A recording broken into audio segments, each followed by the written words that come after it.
Assalamualaikum warahmatullahi wabarakatuh. Baiklah, di sini saya akan menjelaskan mengenai perekonomian dan perdagangan pada masa Bani Abbasiyah.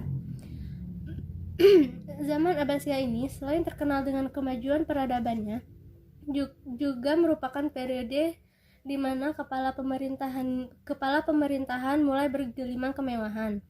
Bahkan Ibnu Khaldun yang mengklaim bahwa orang Ibnu Abbasiyah tidak bergelimang dengan kemewahan mengakui bahwa pesta pernikahan Al-Ma'mun dirayakan dengan bertaburkan berbagai hiasan dari emas dan batu-batuan berharga. Menurut Al-Mas'udi Al-Mu'taz, Khalifah dinasti Abbasiyah ke-13 adalah khalifah pertama yang melapisi baju zirahnya dengan emas dan menunggang kuda dengan menggunakan pelana dari emas. Sementara para khalifah sebelumnya biasanya hanya menggunakan baju dan pelana dari perak. Pada masa dinasti Abbasiyah, pengembangan industri rumah tangga berkembang pesat dan maju. Industri kerajinan tangan menjamur di berbagai pelosok kerajaan. Daerah Asia Barat menjadi pusat industri karpet, sutra, kapas, kain wol, satin, brokat, sofa, dan kain pembungkus bantal. Juga perlengkapan dapur dan rumah tangga lainnya.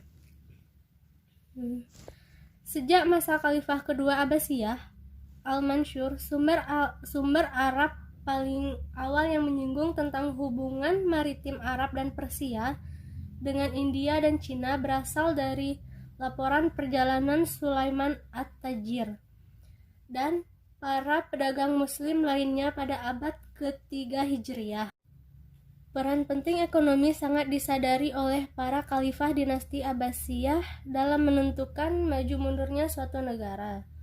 Oleh karenanya, mereka memberikan perhatian khusus pada pengembangan sektor ini, terutama pada periode pertama dinasti Abbasiyah. Upaya ke arah kemajuan ini sebenarnya sudah dimulai sejak masa pemerintahan Al-Mansur, yaitu dengan dipindahkannya pusat pemerintahan ke Baghdad 3 tahun setelah dia dilantik menjadi khalifah. Baghdad merupakan sebuah kota yang terletak di daerah yang sangat strategis bagi perniagaan dan perdagangan. Pada masa pemerintah Daulah Abbasiyah juga, sistem perekonomian pun dibangun dengan menggunakan sistem ekonomi pertanian, perindustrian, perdagangan, dan sebagainya.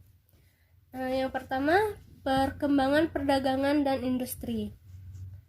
Ekonomi Imperium Abbasiyah paling dominan digerakkan oleh perdagangan. Sudah terdapat berbagai macam industri seperti kain linen di Mesir, sutra dari Syria dan Irak, kertas dari Samarkand, serta berbagai produk pertanian seperti gandum dari Mesir dan kurma dari Irak. Hasil-hasil industri dan pertanian ini diperdagangkan ke berbagai wilayah kekuasaan Abbasiyah dan negara lain. Perdagangan dengan wilayah-wilayah lain merupakan hal yang sangat penting. Secara bersamaan dengan kemajuan Daulah Abbasiyah, dinasti Tang Cina juga mengalami masa puncak kejayaan, sehingga hubungan perdagangan antara keduanya menambah semaraknya kegiatan perdagangan dunia. Dan keberhasilan kehidupan ekonomi maka berhasil pula dalam yang pertama, pertanian. Khalifah membela dan menghormati kaum tani, bahkan meringankan pajak hasil bumi mereka, dan ada beberapa yang dihapus sama sekali. Yang kedua, perindustrian. Khalifah menganjurkan untuk beramai-ramai membangun berbagai industri, sehingga terkenalah beberapa kota dan industri-industrinya. Yang ketiga, perdagangan. Segala usaha ditempuh untuk memajukan perdagangan, seperti yang pertama, membangun sumur dan tempat-tempat istirahat di jalan-jalan yang dilewati kafilah dagang. Yang kedua, membangun armada dagang. Yang ketiga, membangun armada untuk melindungi partai-partai negara dari serangan bajak laut. Pertanian dan perkebunan. Terbentuknya kekhalifahan yang stabil juga mempengaruhi perkembangan di dalam sektor ekonomi, khususnya di sektor pertanian. Sebagai contohnya, Irak sebelum dikuasai kaum muslim, keadaan dari produksi pertanian sangat merosot, di mana banjir melanda di beberapa kanal dan bendungan Tigris. Kemudian bencana ini diperbaiki oleh kaum muslimin setelah Irak dikuasai oleh kaum muslim. C. Perkembangan ilmu pengetahuan. Berbeda dengan khalifah dari Daulah Umayyah yang bersikap menindas para petani dengan pajak yang sangat amatlah tinggi, maka pemerintahan Khalifah Daulah Abbasiyah justru sebaliknya. Mereka membela dan menghormati kaum tani, bahkan meringankan pajak hasil bumi, dan ada pula yang dihapus sama sekali. Yang D. Pendapatan negara. Selain dari sektor perdagangan, pertanian, dan perindustrian, sumber pendapatan negara juga berasal dari pajak. Pendapatan dari jizyah juga merupakan masukan bagi negara. Jizyah adalah pajak kepala yang dipungut dari penduduk non-muslim kepada pemerintahan Islam sebagai wujud loyalitas mereka kepada pemerintah dan konsekuensi dari perlindungan yang diberikan pemerintah Islam untuk mereka. Sistem moneter. Sebagai alat tukar, para pelaku ekonomi menggunakan mata uang dinar dan dirham. Mata uang dinar emas digunakan oleh para pedagang di wilayah kekuasaan barat. Mereka meniru orang-orang dari Bizantium. Sedangkan mata uang dirham perak digunakan oleh para pedagang di wilayah timur. Mereka meniru kekaisaran Sasaniyah.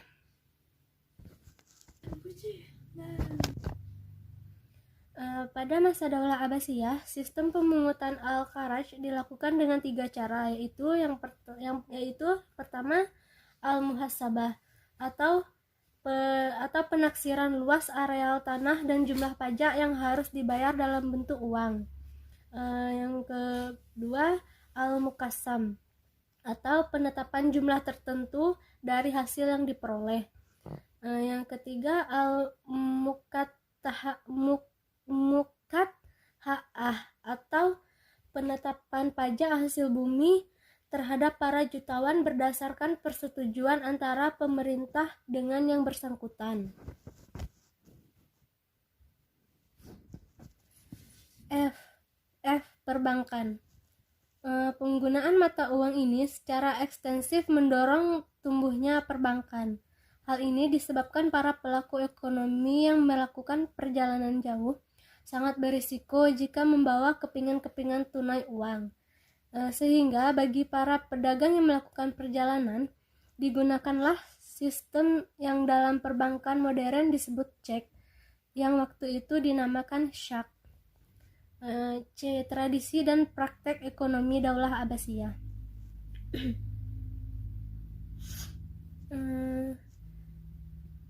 Ahmad Shalbi membagi masa pemerintahan Bani Abbasiyah menjadi 3 periode. Periode pertama berlangsung dari tahun 130 Hijriah sampai 232 Hijriah. Pada periode ini kekuasaan berada di tangan para khalifah secara penuh. Periode kedua berlangsung dari tahun 232 Hijriah sampai 590 Hijriah. Pada periode ini kekuasaan politik berpindah dari tangan khalifah kepada golongan Turki. Pada tahun 232 Hijriah sampai 334 Hijriah.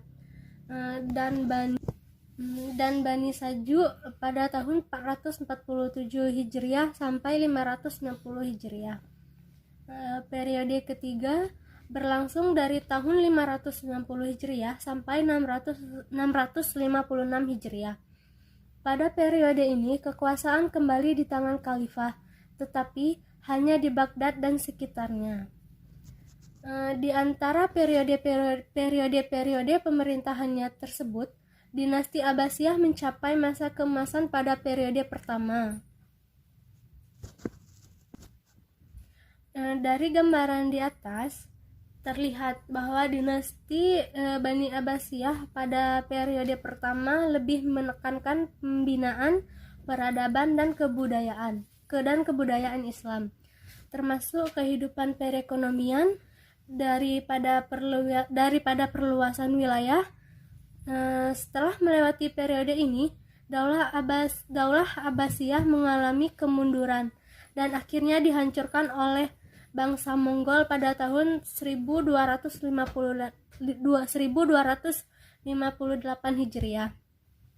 Baiklah, mungkin hanya itu saja yang dapat saya sampaikan. Wassalamualaikum warahmatullahi wabarakatuh.